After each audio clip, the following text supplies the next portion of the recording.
Senator Lissa Slotkin is a Democrat of Michigan. She previously served as a CIA analyst and as the Assistant Secretary of Defense for International Security Affairs at the Pentagon, and she joins me now. Senator, it's great to have you. I want to just start with this, which I think personally strikes me as a preposterous thing to say. But the current line is that there was no classified information shared on that chat message. Is that credible, plausible to you? Well, look, I mean, first of all, we already had Mr. Waltz apologize just a few minutes ago on Fox News. So if there's nothing wrong, I'm not sure why he's taking full accountability for what happened.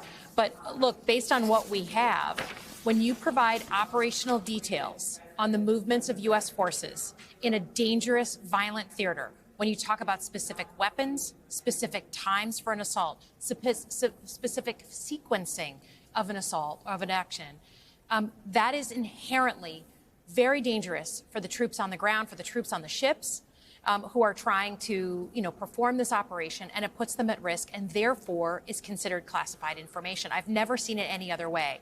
Now, we need to see the full conversation, right? We've seen it gisted. We've heard a few more details today, so that's why we need to see it.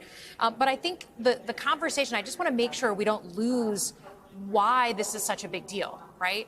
I'm a CIA officer by training. U.S. military, it is drilled into you that you do not provide sensitive or classified information on an unclassified phone. I mean, you can't even bring your phone into your workplace, right? I mean, CIA, you don't bring it into the office. You keep it in a lead box outside if you even bring it in the building.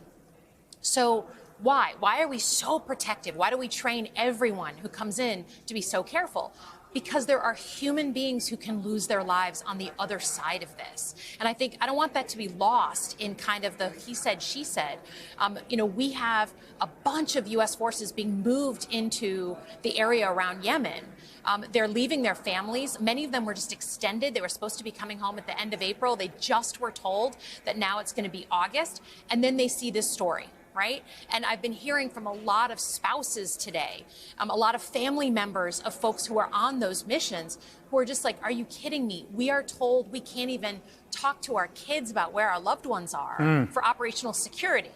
And you're putting this out as the Secretary of Defense. So as far as I'm concerned, the spouses have better operational security on their Facebook groups than the Secretary of Defense has in providing that to our adversaries or anyone who has the ability to hack him. There's one other piece of information that struck me of sort of a similar category in terms of that, if you were ranking, what's the most sensitive stuff? It's like battle plans and troop movements and the names of covert intelligence operatives. It's sort of the top two. Here's Jeffrey Goldberg talking about an instance, I think, of the latter. Take a listen.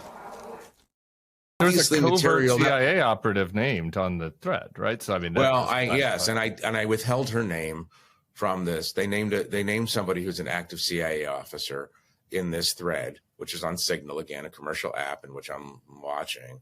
And I withheld it. I didn't put it in the story because she's undercover. But I mean, the CIA director put it into the chat. Seems like that's in a similar category. Yeah, I mean, as a former CIA officer, I wasn't undercover. If you are undercover, your name is everything, right? I mean, literally, you blow your cover. And then the ability for that person to serve overseas again, the ability for that person to recruit assets again, to do their work overseas is blown. I mean, people don't get, to just sort of go anywhere they want. And I think the idea that a director of the CIA who knows this better than anybody, or should, would put their name into a chat on a phone, again, I imagine what would happen to someone like me as a young CIA officer if I had done the exact same thing, right? It's very clear. And the idea that they've been deflecting all day, they've been saying in testimony, right? That nothing happened here, nothing to see here, is completely disingenuous. And I think, again, it's a back and forth. We know these very same officials have said, crazy things about what other people should be doing because of alleged security breaches, the Hillary Clintons of it all. But at the end of the day, this is about the security and safety of the people they represent, and they need to take accountability for that. Yeah, well, let me ask you about that. I mean, presumably what would happen to you as a CIA analyst, or if you were in, you were just a Marine, you would be either disciplined or fired. I mean, there are people. Hakeem Jeffries has said that Pete Hegseth should resign or be fired. There are people who think that Michael Waltz, who created the group to begin with, should be fired. What do you think? Well, I want to see the actual transcript, right? Like, they should provide the entire thing to Congress. That's exactly what they would be asking for if it was a Democratic administration. Let's see it, because right now I've got it gisted from a journalist. I want to see the black and white of it all. But then again, at the Pentagon especially, leadership climate is set at the top. If a commanding general is doing something bad, you can bet dollars to donuts that a lieutenant is doing something bad. Climate is set at the top. So what is Hegseth going to say to all of the, officers and enlisted that he is the boss of in terms of handling classified information? How is he going to hold them to a high standard when he can't even accept responsibility for what he's done? So I think there's a real crisis of leadership. I'm glad Mike Waltz took responsibility. I wouldn't be surprised if they're trying to put it on him.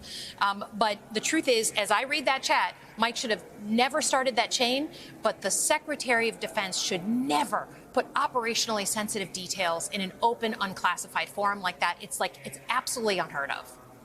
Yeah, that thing you said about spouses on Facebook groups and what their responsibility is to OPSEC is really going to stick with me. So thank you for spending a little time with us tonight, Senator. Appreciate it. You bet. You bet.